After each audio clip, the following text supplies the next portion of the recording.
Andhra Pradesh education minister Lokesh గారికి నమస్కారం. గత సంవత్సరము విద్యా సంవత్సరం ఆరంభంలో మనకందరికీ తెలిసిందే, దాదాపు 3.5 లక్షల మంది విద్యార్థులు గవర్నమెంట్ స్కూల్ నుంచి బయట వెళ్ళిపోయారని చెప్పి.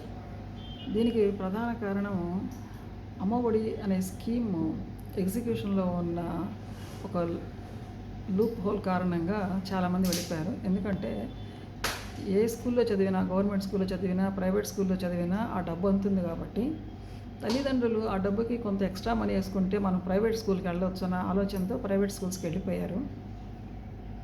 ఎందుకు డ్రాప్ అయ్యారు గవర్నమెంట్ స్కూల్ నుంచి అంటే, గవర్నమెంట్ స్కూల్లో విద్యాబోధన సరిగా లేదన్న ఆలోచన. ఎందుకంటే గత 3 సంవత్సరాలుగా ఉపాధ్యాయులందరూ రాష్ట్రంలో తీవ్రమైన ఒత్తిడి ఎదుర్కొన్నారు.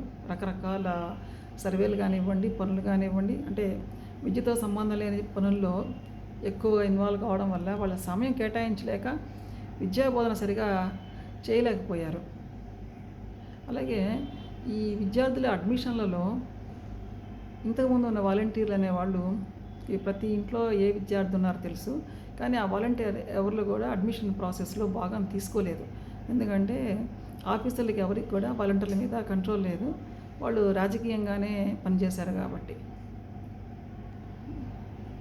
ఈ సంవత్సరం అడ్మిషన్ల కోసం మనం ప్రయత్నం చేస్తున్నప్పుడు గమనించాల్సిన ఇంకో విషయం ఏంటంటే, ఈ స్కూల్లో చిన్నపిల్లల్ని విడిగా 3వ క్లాస్ నుంచి పిల్లల్ని తీసుకొచ్చి హై స్కూల్లో కలపడం జరిగింది.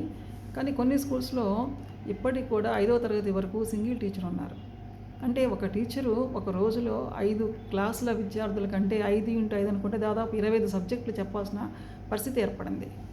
అంతేకాకుండా ఆ సింగిల్ టీచర్ ఉన్నప్పుడు సెలవు పెట్టి జరిగిందంటే స్కూల్ ఇంకా మూతపడినట్లే లెక్క. వాళ్ళకి ఆల్టర్నేట్గా ఇవ్వడానికి సరిపోయినంత మంది టీచర్లు రిజర్వ్లో లేరు. పాత రోజుల్లో విద్యా వాలంటీర్లు ఉండేవాళ్ళు కాబట్టి ఎవరైనా టీచర్ సెలవు పెడితే వాళ్ళు వచ్చి క్లాస్ తీసుకునేవాళ్ళు. ఇప్పుడు ఆ సిస్టమ్ తిరిగి పునరుద్ధరించాల్సిన అవసరం ఏర్పడింది. కాబట్టి అడ్మిషన్ల సమయంలోనే మనం ఏం చేయాలి అనేది నిర్ణయించుకుంటే, ఎక్కడ లోపం ఉంది అనేది మనం కనిపెట్టగలిగితే ఈ సంవత్సరము గవర్నమెంట్ అడ్మిషన్లు ఎక్కువ చేయడానికి అవకాశం ఉంటుందని తెలియజేస్తున్నాను. Thank you.